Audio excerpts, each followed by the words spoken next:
ପ୍ରଥମେ ତ ନମସ୍କାର ସମସ୍ତଙ୍କୁ। ଆଜିର ଭିଡ଼ିଓରେ ଆମେ ଜାଣିବା ରେସନ୍ କାର୍ଡ଼ କେମିତି ଆପ୍ଲାଏ କରିବେ।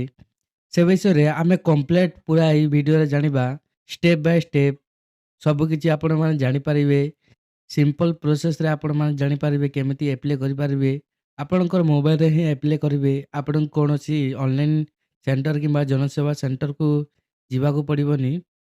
ତ ଭିଡ଼ିଓକୁ ଷ୍ଟାର୍ଟ କରିବା ପୂର୍ବରୁ ଯଦି ଆପଣମାନେ ଏପର୍ଯ୍ୟନ୍ତ ଯଦି ଚ୍ୟାନେଲଟିକୁ ସବସ୍କ୍ରାଇବ୍ କରିନାହାନ୍ତି, ତାହେଲେ ଚ୍ୟାନେଲଟିକୁ ସବସ୍କ୍ରାଇବ୍ କରନ୍ତୁ ଏବଂ ଭିଡ଼ିଓକୁ ଗୋଟେ ଲାଇକ୍ କରିଦିଅନ୍ତୁ। ତ ଚାଲନ୍ତୁ ଭିଡ଼ିଓକୁ ଷ୍ଟାର୍ଟ କରିବା।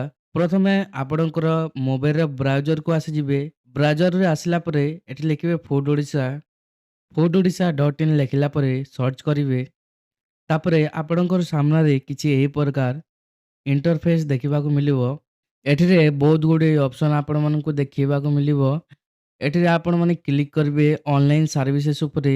ତାପରେ ସିଟିଜେନ୍ ସର୍ଭିସେସ୍ ଉପରେ କ୍ଲିକ୍ କରିବେ। ତାପରେ ଆପଣମାନଙ୍କୁ ଗୋଟିଏ ନୂଆ ଇଣ୍ଟରଫେସ୍ ଦେଖିବାକୁ ମିଳିବ। Apply online for new ration card. ଏଠିରେ ଆପଣମାନେ ଦେଖିପାରୁଥିବେ। ନୂଆ ରେସନ୍ କାର୍ଡ଼ ଆପ୍ଲାଏ କରିବା ପୂର୍ବରୁ ମୁଁ ଆପଣମାନଙ୍କୁ ଗୋଟିଏ ଜିନିଷ କ୍ଲିୟର କରିଦେବାକୁ ଚାହୁଁଛି। ଯଦି ଆପଣ ପୂର୍ବରୁ ଅନ୍ୟ କୌଣସି ରେସନ୍ କାର୍ଡ଼ର ମେମ୍ବର ଅଛନ୍ତି, ତାହେଲେ ପ୍ରଥମେ ସେଇ ରେସନ୍ କାର୍ଡ଼ରୁ ଆପଣଙ୍କର ନାଁ କଟେଇବାକୁ ପଡ଼ିବ। ତାପରେ ହିଁ ଆପଣମାନେ ନୂଆ ରେସନ୍ କାର୍ଡ଼ ଆପ୍ଲାଏ କରିପାରିବେ। ତ ଆପଣଙ୍କର ନାଁ କେମିତି କଟେଇ ପାରିବେ? ଅନଲାଇନ୍‌ରେ ବି ଆପଣମାନେ ଡିଲିଟ୍ ମେମ୍ବର କରିପାରିବେ କିମ୍ବା ଆପଣଙ୍କର ବ୍ଲକକୁ ଯାଇକି ଏମ୍ଆଇ ଅଫିସରେ ସେଠିରେ ବି ଆପଣଙ୍କର ନାଁ କଟେଇ ପାରିବେ ରେସନ୍ କାର୍ଡ଼ରୁ। ଏବେ ଜାଣିବା ନୂଆ ରେସନ୍ କାର୍ଡ଼ କେମିତି ଆପ୍ଲାଏ କରିବେ। ତ ଏଠି ଆପଣମାନେ ଦେଖିପାରୁଥିବେ ଏନ୍ଏଫ୍ଏସ୍‌ଏ ଆଉ ଗୋଟେ ଏସ୍ଏଫ୍ଏସ୍ଏସ୍। ତ ଆମେ ଏସ୍ଏଫ୍ଏସ୍ଏସ୍ ଅଣ୍ଡରରେ ନୂଆ ରେସନ୍ କାର୍ଡ଼ ଆପ୍ଲାଏ କରିବା। ତ ଏଠି ଆପଣମାନେ କ୍ଲିକ୍ କରିବେ ଆପ୍ଲାଏ ନ୍ୟୁ ରେସନ୍ କାର୍ଡ଼। ତାପରେ ଏଇଠି ଆପଣଙ୍କର ଆପ୍ଲିକେସନ୍ ଫର୍ମଟି ଓପନ୍ ହେଇଯିବ। ପ୍ରଥମେ ଏଇଠି ଦେଖିପାରୁଥିବେ ପ୍ରେଜେଣ୍ଟ ରେସିଡେଣ୍ଟାଲ୍ ଆଡ୍ରେସ୍ ଏଠି ଦେବାକୁ ପଡ଼ିବ। ପ୍ରଥମେ ଆପଣମାନଙ୍କୁ ମୁଁ ଗୋଟେ ଜିନିଷ କହିଦେଉଛି। ଏ ଡିଷ୍ଟ୍ରିକ୍ଟ ଉପରେ ଏଠି ଦେଖିପାରୁଥିବେ ରେଡ୍ କଲର୍‌ର ଗୋଟେ ଷ୍ଟାର ଚିହ୍ନ ଅଛି। ଯେଉଁଠି ବି ଏଇ ରେଡ୍ କଲର୍‌ର ଷ୍ଟାର ଚିହ୍ନ ଅଛି ସେଇଟା କମ୍ପଲସରି ଦେବାକୁ ପଡ଼ିବ। ଆଉ ଯେଉଁଠି ନାହିଁ ସେଇଟା ଅନକମ୍ପଲସରି, ସେଇଟା ନଦେଲେ ବି ଚଲିବ। ତ ପ୍ରଥମେ ଆପଣଙ୍କର ଡିଷ୍ଟ୍ରିକ୍ଟ ସିଲେକ୍ଟ କରିବେ। ଡିଷ୍ଟ୍ରିକ୍ଟ ସିଲେକ୍ଟ କଲା ପରେ ବ୍ଲକ୍ ସିଲେକ୍ଟ କରିବେ।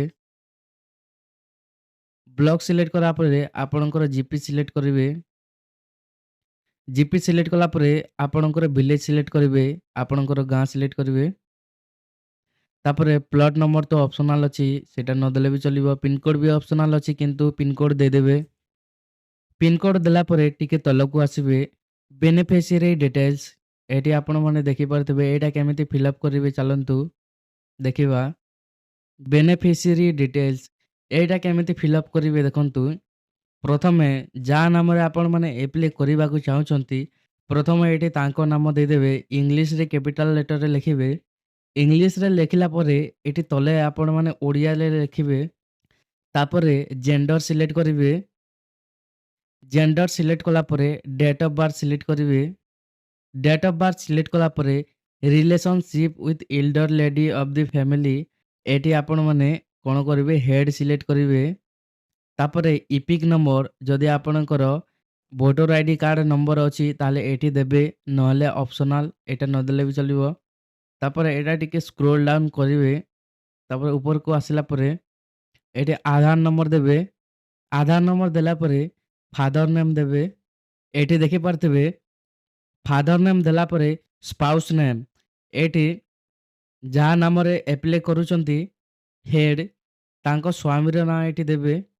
ଏଠି ଦେଖିପାରୁଥିବେ ସ୍ପାଉସ୍ ନେମ୍ ଦେଲା ପରେ ଏଠି ଲେଖିଛି ସ୍ପେଶିଆଲ୍ କେସ୍ ଇଫ୍ ଏନି। ଯଦି ଆପଣ କୌଣସି ହ୍ୟାଣ୍ଡିକ୍ୟାପ୍ ଏଠି ଆପଣମାନେ ହ୍ୟାଣ୍ଡିକ୍ୟାପ୍ ଅଛନ୍ତି ତାହେଲେ ଏଠି ସିଲେକ୍ଟ କରିବେ, ଅନ୍ୟଥା ଏଇଟା ବ୍ଲାଙ୍କ ଛାଡ଼ିଦେବେ। ତାପରେ ଏଠି ଟିକେ ସ୍କ୍ରୋଲ୍ ଡାଉନ୍ କରିବା। ତାପରେ ଏଠି ଦେଖନ୍ତୁ। ତାପରେ ଏଇଟା ହେଇଗଲା ଗୋଟିଏ ଫ୍ୟାମିଲି ମେମ୍ବର ଏଠି ଆଡ଼୍ ହେଇଗଲା। ଟିକ୍ ଚିହ୍ନ କରିବେ। ଏଇଟା ହେଡ୍ ହେଇଗଲା। ଯଦି ଆପଣଙ୍କର ତାଙ୍କ ସ୍ୱାମୀଙ୍କର ଆଡ଼୍ କରିବାକୁ ଚାହୁଁଛନ୍ତି ତାହେଲେ ଏଠି ଦେଖନ୍ତୁ। ଏଠି ନାଁ ଫୁଲ୍ ନାଁଟା ଦେଲା ପରେ ଏଠି ଜେଣ୍ଡର ସିଲେକ୍ଟ କରିବେ। ତାପରେ ଡେଟ୍ ଅଫ୍ ବାର୍ଥ ଦେବେ। ଡେଟ୍ ଅଫ୍ ବାର୍ଥ ଦେଲା ପରେ relationship with elder lady of the family ଏଠି ରିଲେସନସିପ୍ ଯୋଉଟା ହେଡ୍ ଅଛନ୍ତି ତାଙ୍କ କ'ଣ ଏଠି ଦେବେ, ଏଠି ହଜବ୍ୟାଣ୍ଡ ଦେବେ, ତାଙ୍କ ରିଲେସନ୍ ୟାଙ୍କ ସାଙ୍ଗରେ କ'ଣ ସେଇଟା ଏଠି ଦେବେ ହେଲା।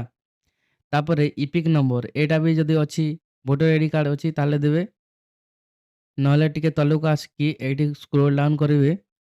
ତାପରେ ଉପରକୁ ଯିବେ। ଏଠି ଆଧାର ନମ୍ବର ଦେବେ। ଏଠି ଆଧାର ନମ୍ବର ଦେଲା ପରେ ଏଠି ଫାଦର ନେମ୍ ଦେବେ। ଫାଦର ନେମ୍ ଦେଲା ପରେ ଏଠି ସ୍ପାଉସ୍ ନେମ୍ ଦେଖନ୍ତୁ ତାଙ୍କ ସ୍ତ୍ରୀଙ୍କ ନାମ ଏଠି ଦେବେ। ଏଇଟା ହେଇଗଲା ଇଂଲିଶରେ ହେଇଗଲା, ତାପରେ ଓଡ଼ିଆରେ ହେଇଗଲା। ତାପରେ ଟିକେ ତଳକୁ ଆସିବେ। ଏଇଟା ଦେଖନ୍ତୁ 2 ଜଣ ସ୍ୱାମୀ ସ୍ତ୍ରୀ, ଏଇଟା 2 ଜଣ ହେଇଗଲେ। ତାପରେ ଏଇଟା 2 ଜଣ ସ୍ୱାମୀ ସ୍ତ୍ରୀ, ତାଙ୍କ ନାଁ ବି ଏଠି ଟିକ୍ କରିଦେବା। ରାମ ମେହେର ତାଙ୍କ ହଜବ୍ୟାଣ୍ଡ ହେଇଗଲେ।